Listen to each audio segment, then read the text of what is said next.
Well, so we have been in this study, and as we have been going through the scriptures, one book of the Bible at a time, we've come through the books of the history, we've come through books of prophets, and we finished up last week our last major prophet, and now we're going to enter into our very first minor prophet. It's not that one is bigger than the other, it's just one was revealed, God revealed more through that for different prophets, and so if they revealed more information, then we in our modern day call them major prophets, minor prophets, but they were all voices, messengers from God. And all of them had something to say that was very important, and so I think it's just another lesson for us to learn that you and I may not think that we have a huge impact on the world around us, but yet God can use you to change the world. You might have impact on one person, but that one person has impact on thousands. And where did it start? With you. And so it's not about being a major prophet, minor prophet, a big person or person with a big platform, person with a small platform, maybe just someone who just shares their faith or shares spiritual conversations on a daily basis, and maybe you just happen to have one this week. God can use you. So here we are in Hosea, and of course we've looked at the Old Testament prophets, Isaiah, Jeremiah, Lamentations, Ezekiel, Daniel, got through a bunch of those there. And then today, we look at Hosea. And Hosea kind of has this storyline. It's kind of an interesting book because there's a parallel here that I often use when I'm in my marriage counseling with people. But you'll see it. It'll be very clear. I'm not going to go into that side of things today as I focus just on the book. Now, over the last several weeks, we've been kind of hovering over...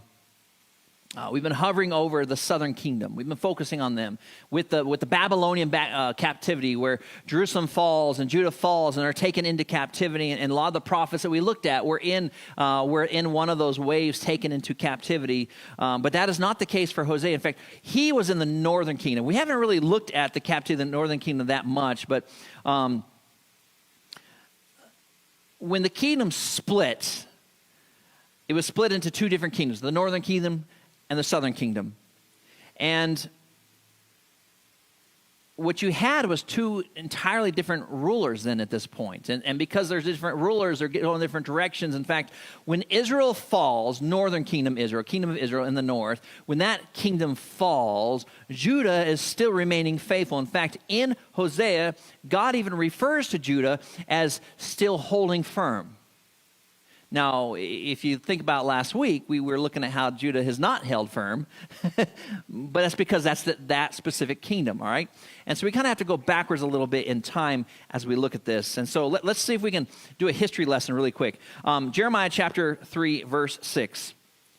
The Bible says this: "The Lord said also to me in the days of Josiah the king, have you seen what backsliding Israel has done? She has gone up on every mountain high and under every tree, and there played the harlot. And I said, after she had done all these things, return to me, but she did not return. And her treacherous sister Judah saw it." Treacherous sister Judah. Ooh, those are words. "Then I saw that for all the causes which backsliding Israel had committed adultery, I had put her away and given her a certificate of divorce. Yet her treacherous sister Judah did not fear, but went and played the harlot also. And it came to pass through her casual harlotry that she defiled the land and committed adultery with stones and trees. And yet for all this, her treacherous sister Judah has not turned to me with her whole heart, but in pretense, says the Lord." So here's what's happening. We've been focusing on the southern kingdom, the kingdom of Judah.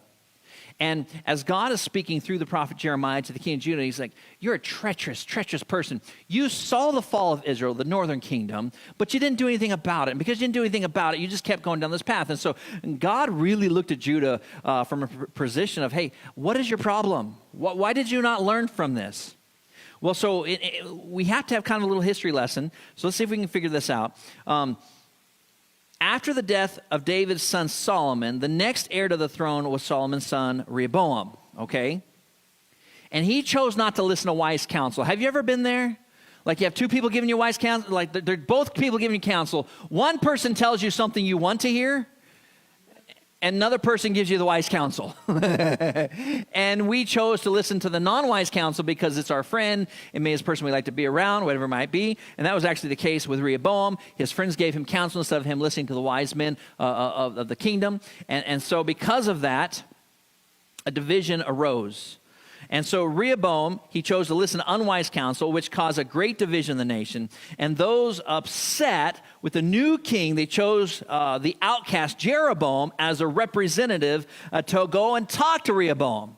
I know there's a lot of boams in this passage. Jeroboam's the outcast. The king, Solomon, tried to kill him. He actually went to Egypt. Once he dies, he comes back from Egypt. The reason he had to be an outcast is because the prophet of God came to him and says, listen, the kingdom is not going in a good direction. If you promise to keep the kingdom away from idolatry, I'll make you king. Well, then the king, Solomon, finds out and tries to kill him. How dare you be a challenge to my throne? And so he runs over to Egypt, and he hides there. And after Solomon's death, now Rehoboam, his son's in charge, and he comes back because the king is no longer alive. He's hoping that enough time has passed that the Rehoboam's not going to try to kill him. So 10 northern tribes, they ask Jeroboam to represent them to Rehoboam. And it was over taxes. The taxes were too high. The people could not survive. And so it's, hey, listen, you're being too hard on your people. We make it easier. But the new king Rehoboam didn't listen. And because of that, the 10 tribes chose to break off and follow and make Jeroboam their king. So only 2 tribes remained in the southern kingdom of Judah, under the lineage of David. Remember, God promised David that he would have an heir that would sit on the throne. And so we now have 2 kingdoms. And as we looked at different prophets, it's been a little hard to kind of keep them all separate. But it's important that you understand that there were 2 different captivities that took place. The Babylonian captivity was the captivity of the southern kingdom, the kingdom of Judah. And the northern kingdom involved a nation called Assyria. So we have the Assyrian captivity. Isaiah chapter 11, verse 12 says, he will set up a banner for the nations, and will assemble the outcasts of Israel and gather together dispersed of Judah from the 4 corners of the earth. And so we have 2 different captivities. We have the Assyrian captivity, we have the Babylonian captivity. But in Isaiah chapter 11, God promises to bring them all back together from the different captivities, all different corners of the earth, bring them back together to reunite them there in the promised land. Hosea was a prophet to the northern kingdom, not the southern kingdom, the northern kingdom. He was a prophet to the 10 tribes under the Assyrian captivity. So let's see what Hosea has for God's people. There was a king that rose up, Jeroboam the second. So this would not be the first Jeroboam king. This would be the second Jeroboam king. And according to scriptures, he was a very evil guy. He was horrible. I'm not going to be able to sit here very long. Sorry. I'm trying to move much. Some of you guys know I messed my shoulder up this week and it's not working. So, yay. But I'm on the painkillers, which is awesome. It's causing me to speak slower.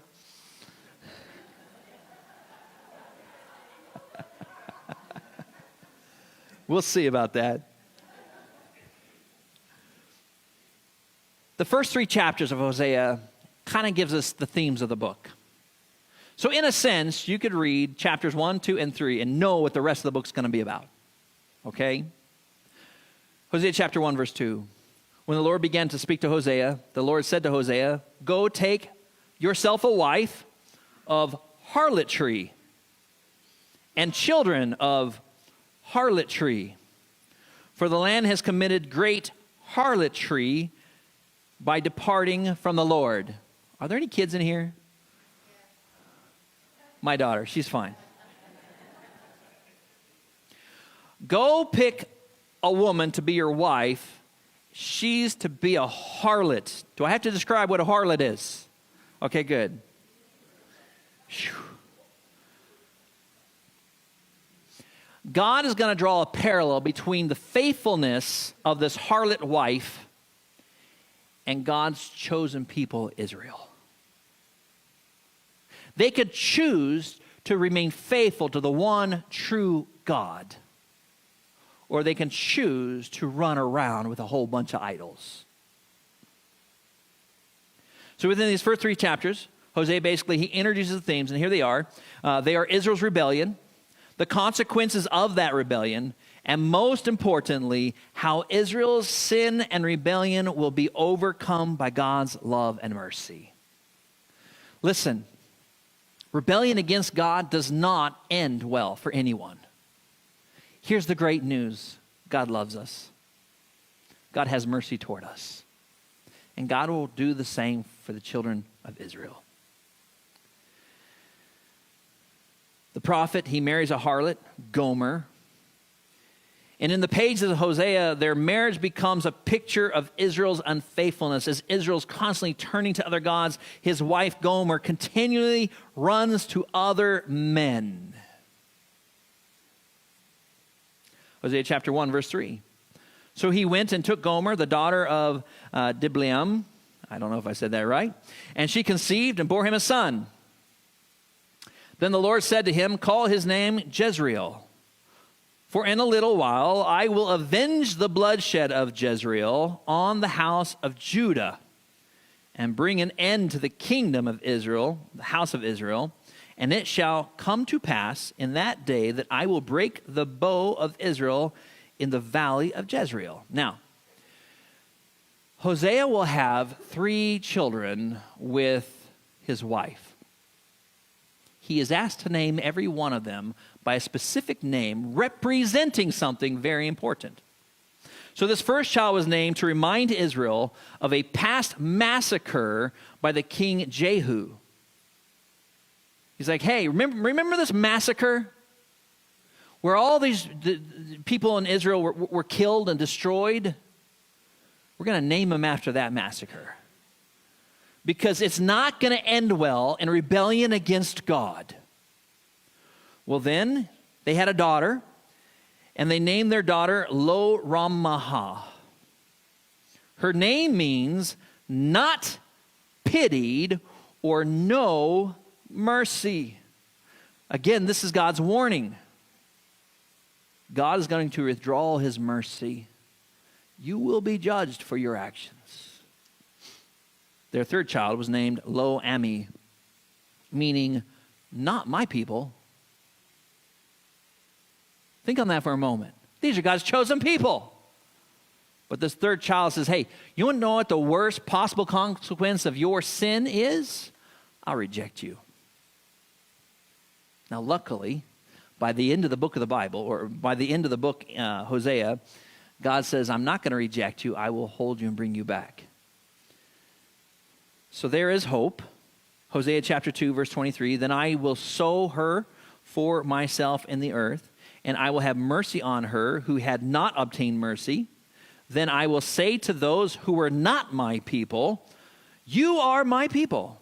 And they shall say, you are my God. So there is hope, because toward the end of the book, he says, listen, there will come a time where they will realize that they want to be God's people, and they will turn back to God, and God will say, you are now my people.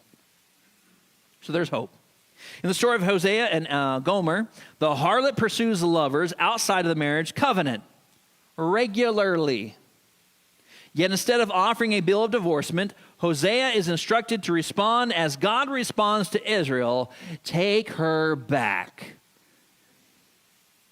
Because that is the love of God toward us. Can you kind of see where I can use this passage in marriage counseling? Man, it doesn't matter what you do in that marriage relationship. You need to fight for it. Fight for it. It's so worth it. Show the love of God. Show the love of God that God had for his children of Israel. When they weren't faithful, guess what? God still took them back. It's a picture of God's love and mercy and how God promised to overcome their sin with his goodness, his love, his mercy. Hosea chapter 3, verses 1 through 5. Then the Lord said to me, go again, love a woman who is loved by a lover and is committing adultery. I know that she's a harlot, but you still got to be okay with this. Go take her back. A lover and is committing adultery, just like the love of the Lord for the children of Israel. Did you get that? Go take her back. I want you to demonstrate the love of God toward Israel. Love her anyways. Yeah, she's running around as a harlot. Yeah, Israel's taking on and chasing after other gods. But like God continues to love Israel, you need to continue to love Gomer. So I brought her for, let's see here. And look to verse 2. I'll just start in verse 2. So he goes out, he finds Gomer, and here's what he does. So I bought her for myself for 15 shekels of silver and 1.5 homers of barley. This is his wife, and he is forced to go into where she is being used, and he buys her back and takes her home. I want you to think on that. He didn't just go say, hey, wife, it's time for you to come home. He had to pay for her and bring her back. You know, sometimes in our relationships, as married couples, it's costly to work toward the right end. But we need to be willing to do whatever it takes. God, through this story between Hosea and Gomer, is saying, as your God, I am willing to do what it takes to rescue you out of this, to bring you back to myself. So I bought her for for myself for 15 shekels of silver and one half homers of barley. And I said to her, you shall stay with me many days. You shall not play the harlot, nor shall you have a man. So too will I be towards you. For the children of Israel shall abide many days without a king or prince, without sacrifice or sacrifice pillar, without an ephod or teraphim. Afterward, the children of Israel shall return and seek the Lord their God and David their king. They shall fear the Lord and his goodness in the latter days. Did you get that? Here's what he says. There's going to come a time, there's going to be a period of time where you're not going to be able to worship the way that you normally would worship because you're going to be in captivity. And in captivity, you cannot worship as you were instructed to worship as my children. You won't have an ephod. You won't have these places to come and bring sacrifices. You don't get to do any of that. But one day I will bring you back. I will establish you. I will allow you to continue forward and to worship me the way you're supposed to worship me. I will restore you. Chapters 4 through 14. Covers God's accusations toward Israel and its unfaithfulness and his warnings. Now remember, in chapters 1 through 3, he gives us all of the themes. In chapters 4 through 14, he begins to unpack those themes and goes deeper in them. And so if you think about it this way, you know, you got Gomer run around and she's being a harlot and she's taking on other men and she's doing all this other stuff. Just as Israel's run around taking on other gods and worshiping other gods and encouraging other things that do not honor God into their homes, into their lives. And so God levies many charges against the children of Israel, just as Hosea could levy many charges against his wife. By the way, what is the consequence of adultery in their time? Yeah. So chapter 4, there is a cause and effect of Israel's unfaithfulness. Sin is not isolated. Sin impacts those around us and can leave have lasting consequences. Listen, you and I, in our current day and age, we can choose to honor God with our lives and honor God with our decisions and choose to follow after God, or we can choose to chase after self. In recovery process, we talk about this, how there really are only two gods.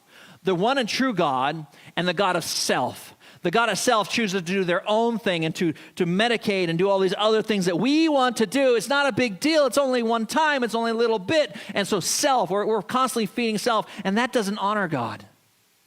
But yet God says, hey, would you learn to walk in the Spirit? I am holy, therefore you should be holy. How on earth can we live holy lives? By learning to walk in the Spirit. Choosing God over self. Choosing God over the world.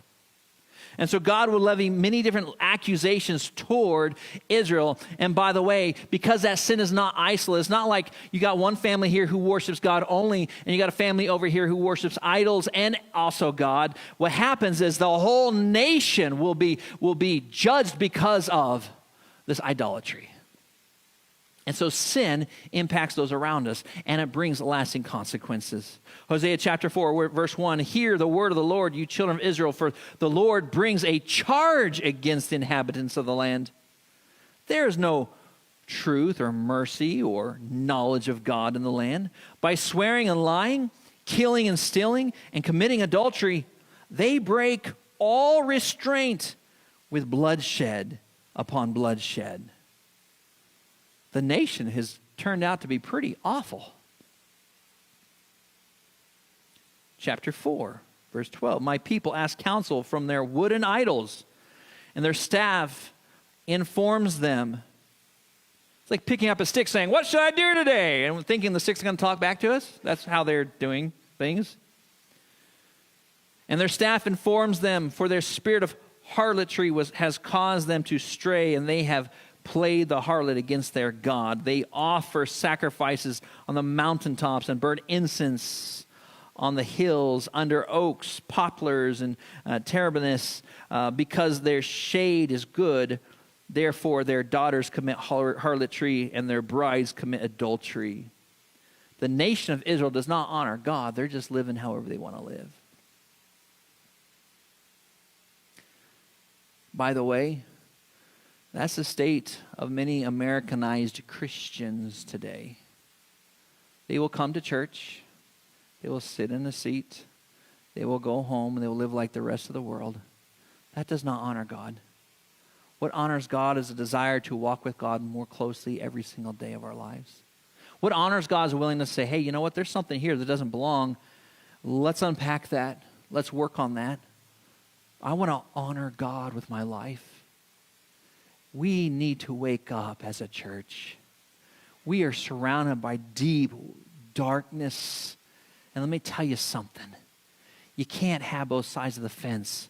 If you choose God, then walk with God.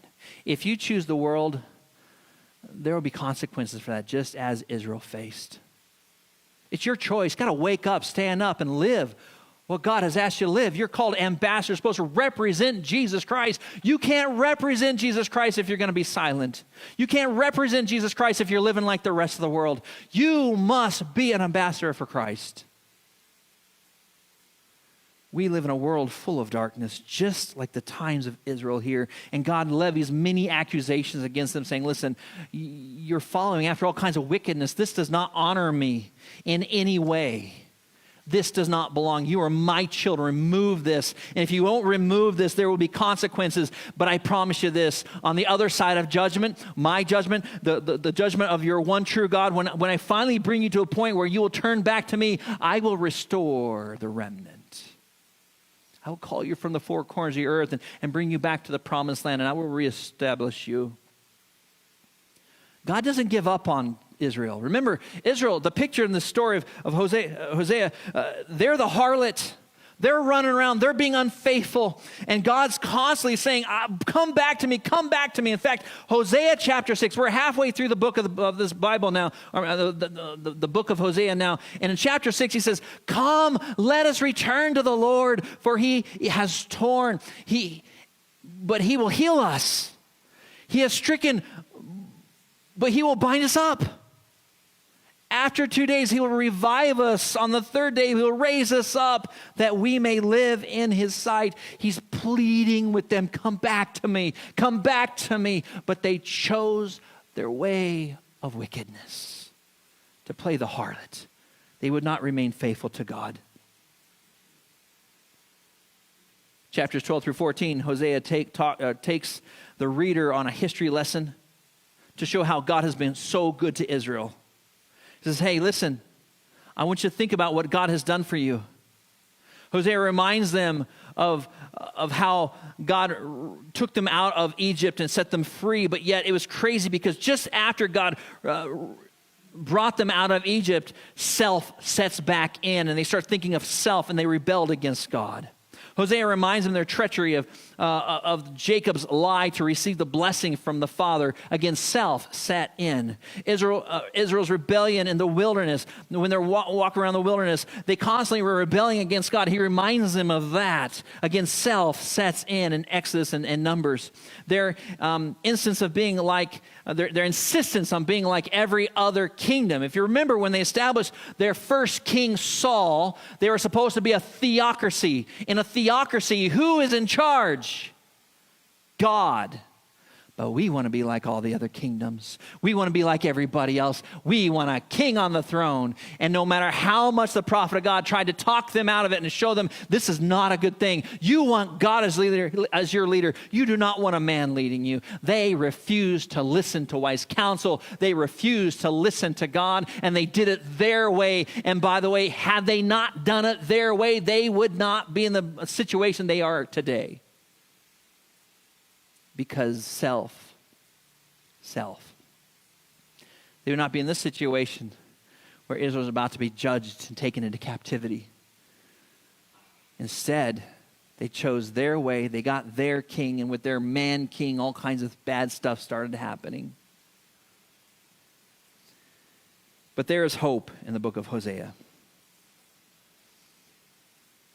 Hosea chapter 3, verse 5. After all of this is going to happen, afterwards the children of Israel shall return. Man, that is hope. Let me tell you something. It doesn't matter how far you've gone, how deep into the gutter you might have gotten yourself from your decisions and your choices in life. Let me tell you something. Israel went pretty deep. In Judah, they were having child sacrifice. Pretty deep. I don't know how far you've gone or what decisions you've made or where you are in your life journey, but I do know this. There is hope for you because you have a God who loves you and has great mercy towards you, just as he had great mercy toward Israel. After the children of Israel shall return and seek the Lord their God and David their king, they shall fear the Lord and his goodness all the latter days. Here's what he's saying. They will return. And when they return, they'll be blessed. Let's see some other moments of hope in this book. Chapter 11, verse 7. My people are bent on backsliding from me. Though they call to the Most High, none at all exalt him. Verse 9 now. And I will execute the fiercest of my anger. I will not again destroy Ephraim, speaking of Israel. For I am God and not man, the Holy One in your midst. And I will not come with terror. They shall walk after the Lord. Here's a declaration. Listen, when all this is done and said, they shall walk after the Lord. He will roar like a lion. When he roars, then his sons shall come trembling from the west. They shall come trembling like a bird from Egypt, like a dove from the land of Assyria. And I will let them dwell in their houses, says the Lord. Here's what he's saying. Just like Gomer, just like Hosea is supposed to accept her back and bring her back over and over and over again, God's looking at your life saying, listen, I love you. I care about you. I desire to bring you back to me, but will you come? It's your choice. And when you begin to turn your heart back to God, maybe repent of that thing that continues tripping you up.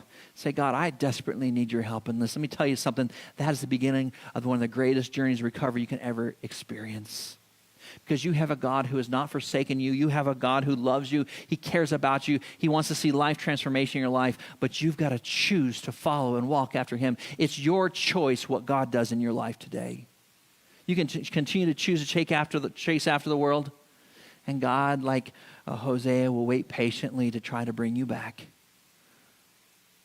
But imagine Gomer saying, I refuse to go. I refuse. God says, I am holy, therefore be ye holy. Imagine saying, God, I refuse. Then I have to ask this question. Why? It doesn't end well. You have a good and loving God who desires to work in and through your life. He desires to restore that which you have lost. But will you find restoration? It requires a willingness to return to God. Hosea says, listen, one day Israel will return to God. And when they do return to God, let me tell you, God's love will overcome all their sin. So let's grab some really close life application really quick. First, Israel knew of God. Israel worshiped God alongside of all the other idols. They went through the motions worshiping God, the one true God. They went through the motions. They were where they're supposed to be. They said the right things. They presented the right sacrifices. And God's saying, I don't need any of that. They did not have a genuine relationship with God. So my challenge to you is this: make growing in a genuine relationship with God priority in your life. Make a priority over anything else. Well, I really like to do this on weekends. Great, but how are you growing with God? How are you growing your relationship with God? If that is impacting your growth, then it shouldn't be part of your life. Listen, I'm all for people taking vacations. You guys know I'll take a vacation, mainly because the deacons force me to, but it's not a problem to go and get some rest. But it is a problem to say, hey, I like this shiny thing. I'm going to make it part of my life. And oh, well, I can't do this now. I can't do this now. I can't be part of this now. And now we've made this thing in our life more important than growing our relationship with God. Do you know what we call that? If we took that thing we placed in the Old Testament, we would call that an idol. Something we've chose over God, an idol. Secondly, Israel repeatedly rebelled. They refused to learn the lesson of trusting God. They refused to obey God. They refused to remain faithful to God. So what can we learn from this? We need to be faithful to God. We need to choose to walk with God. We need to obey God and learn to trust God in all things. You know, the hardest thing in spiritual walk is trusting God. Trusting God. And we look at this world around us, it's hard to trust, isn't it? God, what are you up to? Lord Jesus, come quickly. And he is. But we have a hard time trusting God, especially in the day-to-day stuff. How many of y'all like to be in control? Come on now. How many of you are married to someone who likes to be in control? Yeah. We love to be in control, but what happens when life spins out of control? We have lost control, and it's those moments that we need to learn to say, hey, God, you've got this. I'll trust you in this. It's hard, I know, but we can trust God in this. Finally, no matter what you have done, no matter how far you have strayed away from God, no matter what your choices have caused you to do in life, understand this: God's love and mercy towards you is greater than any sin or shame. There is freedom in God. He's not going to abandon you. He's not going to force your hand. He's going to stand there and put his arm around you and say, anytime you're ready, just say the words, and I'll jump in. Because he loves you. He cares about you. He's a good and loving God.